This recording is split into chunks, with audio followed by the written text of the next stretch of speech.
Welcome back to First Take. Jamal Murray dropped 45 points last night, knocked down the go-ahead free throws with 31.8 seconds left to lift the Nuggets past the depleted Jazz. Just barely, though, 128-125. Denver now sits fifth in the Western Conference, 9 games behind the first-place Thunder. The Thunder, big favorites to repeat as NBA champs, currently at plus 140 according to DraftKings Sportsbook. The 3 teams with the shortest odds to win the title all come from the West, while the Knicks have the 7th shortest odds to win the finals. And so now that we have a little bit more of an idea of where all these teams sit, the trades are done, which team, doesn't matter which conference, is under the most pressure to win a title this year? Vince, what do you think? I'm going to go off the board a little bit, and I'm going to say the Denver Nuggets, those same Denver Nuggets, and here's why, guys. The San Antonio Spurs are coming. The Denver, oh, there go Perk. There's Perk. I love it. I love it. Oklahoma City is not going anywhere. They have a core that's young.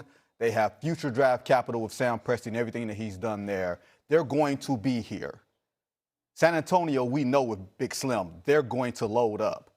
Denver has, to me, the shortest runway to capitalize on the best of the rest of Nikola Jokic. He's 31 years old. He could very well win MVP for a 4th time. And I know we're not in a dynasty era, Stephen A. and Perk, but for someone to have 4 MVPs and to come away with possibly just 1 championship as possibly the singular player post-LeBron James era, that will be looked at as a disappointment. They've only gotten to 1 conference final since Jokic has started this MVP run. I know they've had injuries and everything else, but if they are assuming health, you're going to look away saying, man, they only came away with 1 championship. Bird got to multiple finals with winning 3 MVPs in a row. Magic won 3 MVPs and got to multiple finals, multiple championships. We know about Michael Jordan. We know about LeBron James winning 4 and all the hell that he caught in just getting to 3 championships, 4 championships.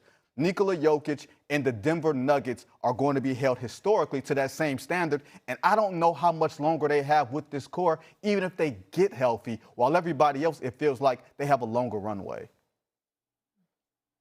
Perk? Go ahead, Perk. Man, Vince, bro, Did I make your skin crawl again, you do a Perk? great job, but today, you off your block a little bit this morning, man. Yes. The fact that you said that the Denver Nuggets, a team that already has the NBA championship, is under the most pressure. They're not even close in that conversation, if you ask me, to be honest with you. And the team that's under the most pressure is the Cleveland Cavaliers. There's no other team that's under amount of pressure like those guys. There's no other player in the NBA that's under the amount of pressure like Donovan Mitchell. I'm one of these guys that is willing to argue with anybody that the Cavs has done more for Donovan Mitchell than they done for LeBron James. When it comes to surrounding him with the personnel and the bodies and firing coaches to put him in position to be successful. James Harden, it's pressure on him. Can he deliver? As a 3rd option, because he's not even a 2nd option on his team, it's going to be Evan Mobley. Is Evan Mobley going to fold again, or he's going to open up his level of physicality? Here's another thing. They fired J.B. Bickerstaff a couple of seasons ago. J.B. Bickerstaff is in the way of Cleveland Cavaliers with the best team in the Eastern Conference that have the best record in the NBA. The Cleveland Cavaliers better go out and compete and try to win a championship. There's no other team in the league that's under the pressure like the Cavs and Donovan Mitchell. Perk is absolutely 1,000% right. Vinny, you got to come up with your own maneuvers, turning sideways from the camera. That belongs to Perk. And Perk, I'll upgrade it somehow before the end of this segment, and I'll personally show you how this chair actually reclines. What you were wishing to do, what you wish you could have done, I will show you that you could do it, before the segment is over. But let me say this to y'all both right now. Let me say this, Vinny, Perk is absolutely right. You off your rocker right now this morning. Something wrong with you. It's clearly the Cleveland Cavaliers. That's clearly the answer in this equation. I love me some Donovan Mitchell. I believe the brother is a stud. But you got the clothes and you've got the pieces around you. I understand, Perk, when you say they did more for Donovan Mitchell than they did for LeBron James, but more was required because Donovan Mitchell ain't 6'9", 260. So we got to take that into consideration as well, even though the brother's a stud. He might have needed a little bit more than LeBron needed, okay, because he's not LeBron, but he's still a stud. He's big time. James Harden, obviously, last 4 Game 7s, 13.8 points, 27% shooting, 17% from three-point range. That is unbecoming of one of the prolific scorers that we've ever seen in NBA history. Only attempted 9 shots in a Game 7 last year against Denver. Those are those questions. What about this one, Big Perk? Because you missed this one. What about the playoffs last year when these cats actually did Game 3? You should have been available for Game 3. How'd that happen? So we had character issues as it pertained to the Cleveland Cavaliers, not Donovan Mitchell because he showed up. It was the other cats that weren't available. And we were like, what the hell is going on? Vinny, you reported on that, I remember. We were talking about it. We was like, how the hell that happened? I was listening to you on NBA radio at that time. You was talking about it. How the hell, if you could play a day later or 2 days later, you could have played 48 hours earlier. This is the playoffs for crying out loud. And these cats, 3 starters or so, sat out the damn game. All of those things have engulfed the Cleveland Cavaliers, combined with what you said about J.B. Bickerstaff being replaced by Atkinson. In the end, there is nobody that has more pressure on them than the Cleveland Cavaliers. You got to close the deal. This is what it comes down to, because we're watching a multitude of players on that squad that have not answered the call. And that's the bottom line. They have to perform.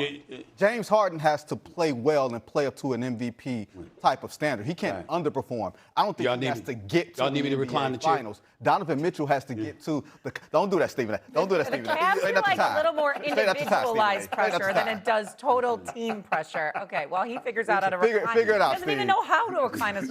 After the break, on First Take, Zion Williamson did open up to Malik. Look, he doesn't even know what he's doing. Soon, hopefully it's later than sooner, but it's reality. Very much so is. I don't know, 2 great years left. You want to put a number on it? Buying it? Yeah, I don't know. I think that's a realistic approach. I think that's fair for him to say. Listen, the ball stops bouncing at some point of everybody's career, and he has been pretty fortunate with a pretty healthy career. Like, he's never had like that monumental Wait, hold on. bad injury. And again, he is one of the great scorers of all time. He's one of, my favorite teammates I've ever had, and he's a Hall of Fame shoo-in, first ballot Hall of Famer. So no matter how many years left that he plays, he is set for life. He has made buku dollars, and he is, a hell of a player. He literally he got the rules changed. Like, he was so innovative and smart with the whole foul thing, and he was a nightmare to guard. And this is a guy that really can't go right either. Think about how good he is, only going left. Like, imagine I don't know how good he'd be if he could go both ways, but this dude is unbelievable. Let it go, Bees. And grow up. Honestly, you guys are the worst. He's fantastic, and I hope he plays. Top 25 all time? Yeah. God, it's so hard to skip one of those again. But we're new age guys. I think all these guys that play now, like the Larry Bird, Jokic, Larry Bird's, he's nasty. But yes, I think he's top 25 of all time. I think he's a Hall of Fame. I hope he gets a championship. I don't know when or where or how. Maybe this year in Cleveland, but he's awesome, and he's had a hell of a career. It could happen. Like, legacy-wise, 10 years from now, people are talking about James Harden. What are they saying? What are the descriptors? Like, one of the best ISO players of all time, one of the best one-on-one players of all time, like the best lefty of all time. Can we say that? You can say whatever you want. Like, again, he's an unreal. There's not a better lefty out there. I think one of the old heads back in the day was lefty. Like, if you got to think about it like that, you don't know right off the he's top. not better than I'm James thinking Harden. like Ginobili or like Chris Bosh. Oh, we'll like someone like that. Not James Harden. Jalen Brunson. Is James Harden's career better than Ginobili's career? Individually? Yes. Yeah. He's an MVP, dude. But whose are you taking? James Harden. He's also made probably $300 million more. So now I know where your heart is. Yeah. Okay, fair I'm enough. taking James Harden Priorities. 10 out of 10 times. Okay, fair enough. Lou, you're up next. Former Laker Byron Scott had one heck of a quote. Hold on. 2018 MVP, 11-time All-Star, 8-time All-NBA, 6th Man of the Year, 3-time scoring champ. We get it. I know. Look, there's one big glaring Right to the wall. miss. That's The all. hall. That's the problem with James Harden. That will always be. He didn't have no Tim Duncan either. See, Yeah. Here we go. Manu Ginobili single-handedly And a Kawhi. won Game 5. Thank you Kawhi. very much. And Danny Green, who No, was we're not. berserk. We're not discounting. Oh, we're Tony not Parker. Can discounting he get a any of Tony them. Parker? Oh, yeah, because Tony Parker came in the league with all the hype. He was like an 18-year-old kid no one had ever heard of.